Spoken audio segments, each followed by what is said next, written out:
So tell us about your new album. Well, I guess technically it's a quarantine record, I made it uh over the I finished it in 2020, although I had started it before. And I had been writing for it, and then all of a sudden I was home and in my studio here. I live in the woods, like 2 hours away from New York City, so I was pretty isolated, and I just started working on it by myself, and tracking instruments and putting down ideas. And so it was technically a quarantine record, but I was really thankful to have started it before quarantine hit, because it became like my therapy and my best friend. Like for that time, it was like my companion, and it was so amazing to have like a creative outlet that it was already kind of running, so that when quarantine came along, it was like a nice distraction. Yeah, it's cool because so you have that idea before the quarantine. Yeah, I was working on like a bunch of ideas before quarantine, and then yeah, just found myself up here, alone, and all of the musicians that I usually play with live in Brooklyn, so I couldn't have them up here to come play, so I just did a lot of the recording on my own.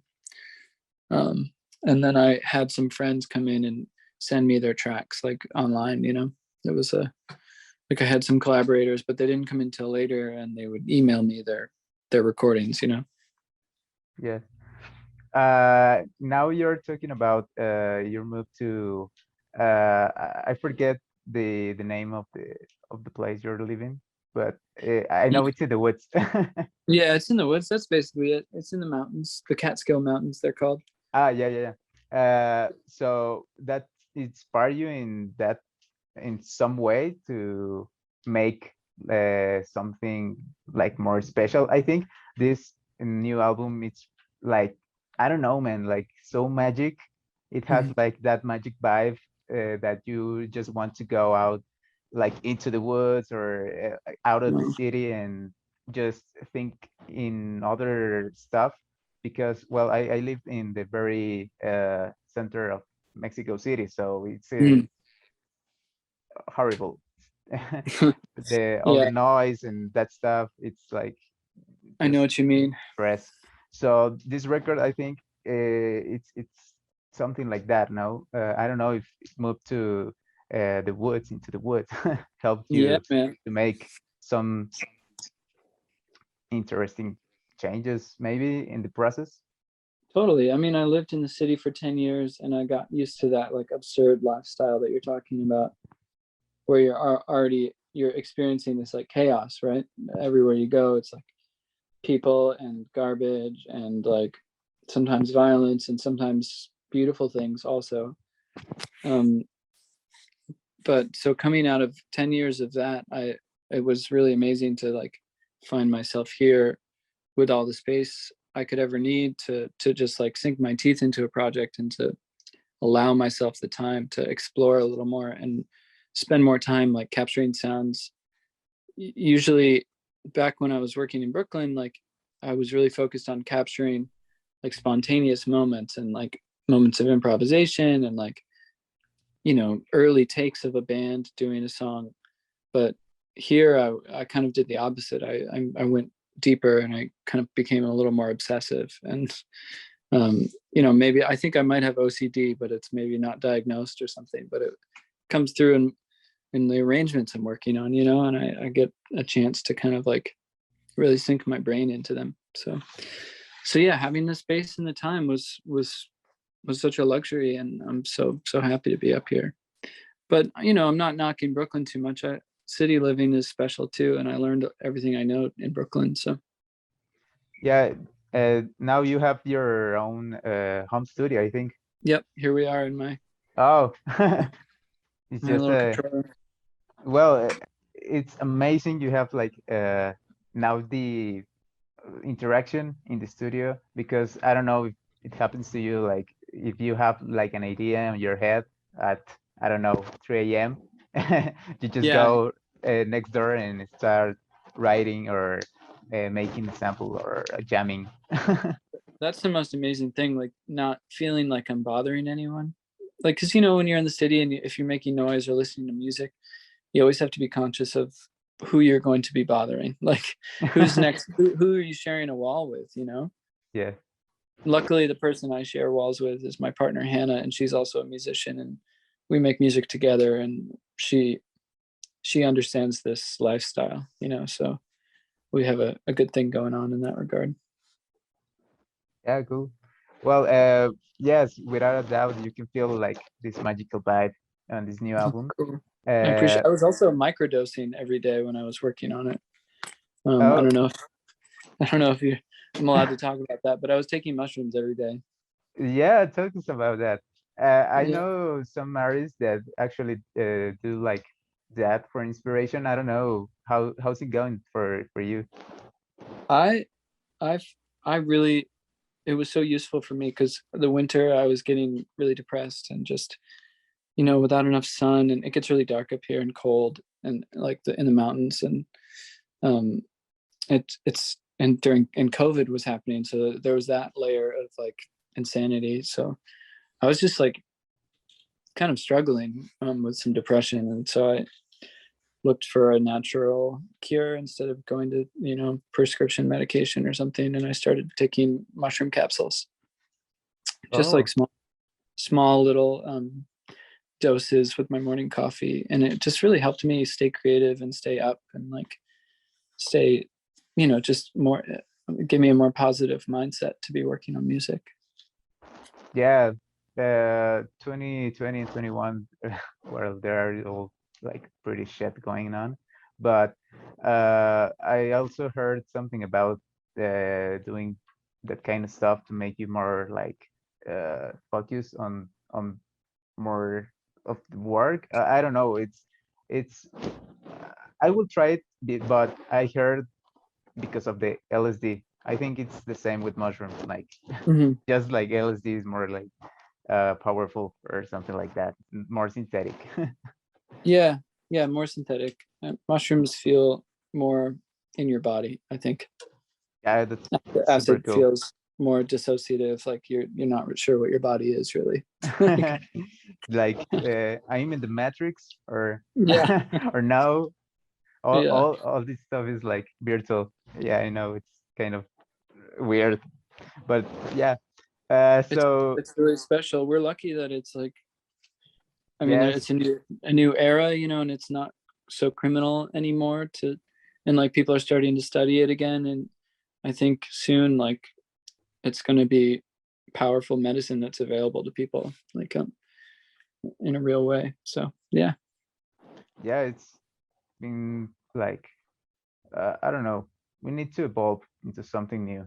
So Yeah. I'm agree, totally agree with you. Well, I was telling you about this new record, and I love how the synthesizers and the drums come into play in order to form that more psychedelic atmosphere and that makes you dance. You feel a rhythm also a little bit more funky. At first, you wanted to have this sound, or you just start to play with another rhythms and sounds. Mm. How do you compose?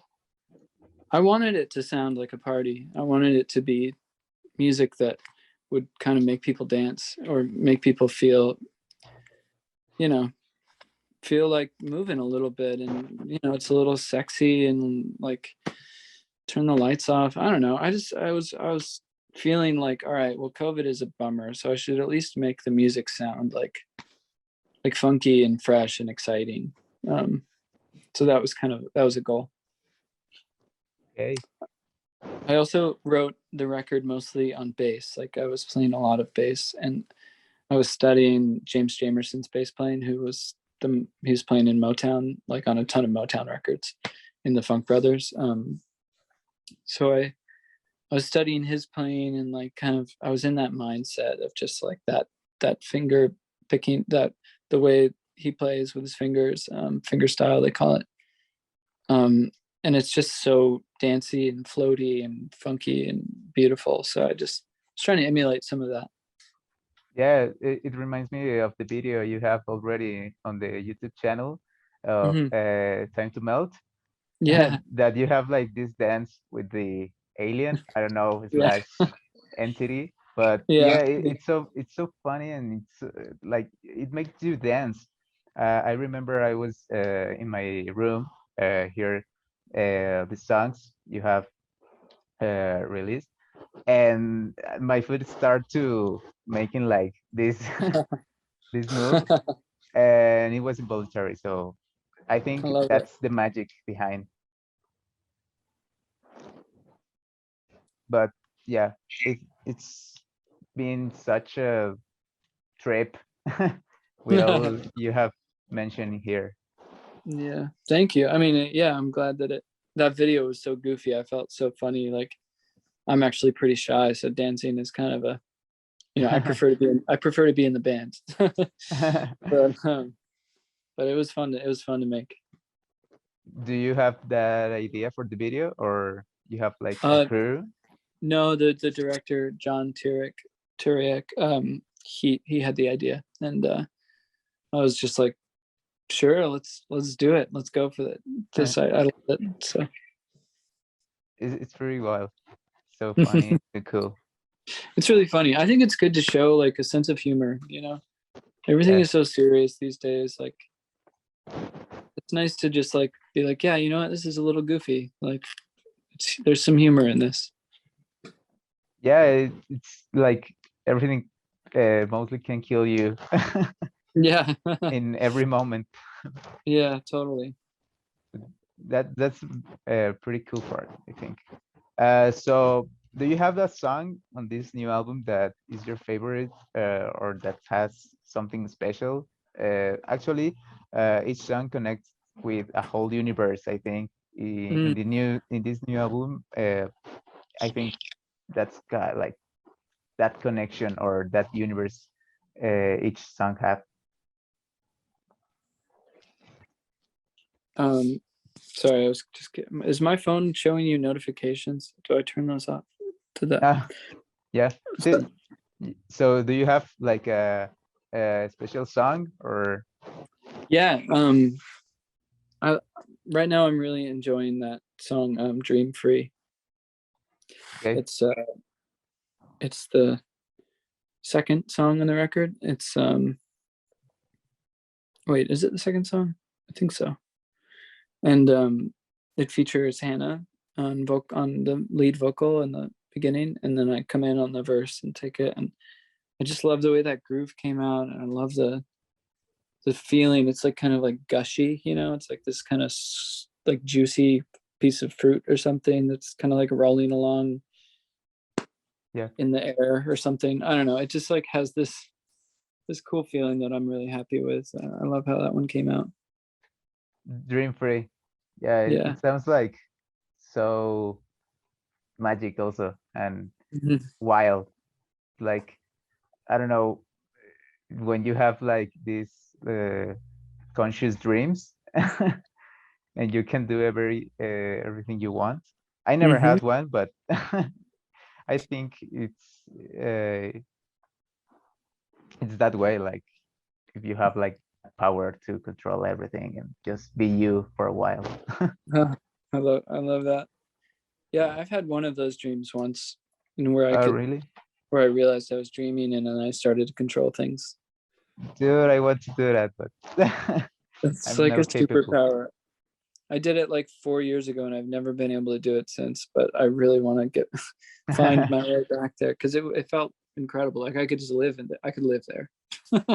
Yeah, I read that it's possible you make like more often that kind of dreams, but yeah, it's also difficult.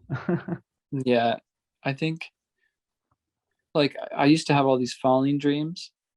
Do you ever have falling dreams where Mm, you dream like you're falling off a cliff or something, and you feel it in your body, like that? no, Oh, it's a terrible feeling. And then I had them a lot when I was a kid, and my mom would say, "Okay, well, next time you have a falling dream, just try to bounce when you get to the bottom.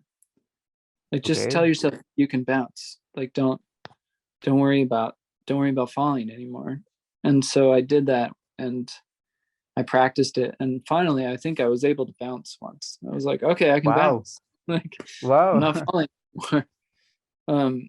And I think when I was younger, I was like more tapped into dreaming in general. And now that I'm an adult and I have like adult anxiety and like bills to Like this, reality is the nightmare, actually. yeah, totally, exactly. So you But can do something like very spontaneous, but yeah, the nightmare is real. yeah, the nightmare is real. So yeah, but dreaming, it's where it's at. uh, well, I think we just need to live with that, keep going. But Totally. well, so moving into other things that I found interesting, but also related to your music and your style. Hmm. I saw you have this section on YouTube that is called In the Kitchen with Sam Evian. Yeah. Tell us how this idea was born. uh I just, it was like a test for like, I've always enjoyed cooking, and I've always thought it would be fun to like make a psychedelic cooking show or something. Okay. So that's that was those first couple episodes, I was just doing it by myself at home. Someday I want to do it for real and like have guest artists on and like talk about music and cooking, and I think it's just like a fun concept. Yeah. So I was just kind of experimenting with that format. I think the videos I put up, there's no talking. It's just like me cooking, and there's some weird music that I made to go in the background. And Yeah. I think it's like fun, but I think it would connect more if I like actually was a host and I talked, like, and I like, did like a more typical cooking show video or something. Yeah, So totally. I'm gonna Eh, work on that like, when I get home from tour. yeah, you need to do it. I will waiting for all that recipes and music fusion. Awesome. Okay. So let's close like this interview with some questions about if you have now that there are events, concerts, all that stuff. Do you have plans to go out on a tour? Yeah, I'm doing a little tour in the States, starting tomorrow actually. Oh, cool. Which is why I was late to this interview. I was rehearsing with the band. But Okay. the yeah, it's just really small. It's like on the East Coast, the Northeast. It's like 10 dates or something, maybe less. And it's just it's nice to start off slow and like see how it feels to be out on the road again. And then I hope next year we'll like do a bigger run like throughout the US. And I got to figure out a way to come down to Mexico. I've been saying it for a while now, but I need to figure out a way to get down there. Yeah, we hope that at some point you can present time for Melt here in Mexico. It will be Yeah, awesome. that would be so fun. Also, well, the doors are open here. Well, not here, but in Instinto Sonoro. You have the your place. We are so proud that you join us today. Oh, So thank you thank very you so much. much. But also, I want to ask if you are going to have merch for this new record. Yeah, I'll have vinyl, and I got some cool T-shirts. There's a really cute T-shirt with my dog on it that we just made. Oh yeah, you have one. Yeah, and then there's a shirt with an alien on it. There's some other cool designs. Cool. Yeah, we'll have some fun stuff. Where we can find all the merch. On my website, samevian.com. Okay, right. So let's go this conversation with your social networks, where we can find your new album. Also, if you are going to have some merchandising that you already tell us that we can find on your website. And finally, if I'm missing something or something you'd like to add. No, I think we covered some good stuff. Thanks so much for putting your time into it. Thank you. I really appreciate the time. Also, we are so happy. Thank you for joining us today. We are very happy that you joined us for a while. This interview is such an honor to have you No, here in Instinto. likewise, I really appreciate it. If I don't come down to Mexico to play music, I'm definitely gonna come down. Like I was Yeah, thinking, just this winter, like just to get away. Sometimes you gotta leave home, just to mix it up. you never have been here, are you? No. Okay, so I uh, really, really want to go to Oaxaca, and also, because I have friends who go down there to just once a year. And I was just thinking, it'd be a great place to just escape and maybe go do some writing or something. yeah, I think Oaxaca it's a very good place to make that vibe. I think I also heard that uh, they have like these rituals. I don't know, more psychedelic Yeah. uh, experiences. So it's part of the new stuff we have like in here. But actually, you're pretty welcome. We really want you to be here, and thank you for the time. Oh man, thank you. I appreciate it.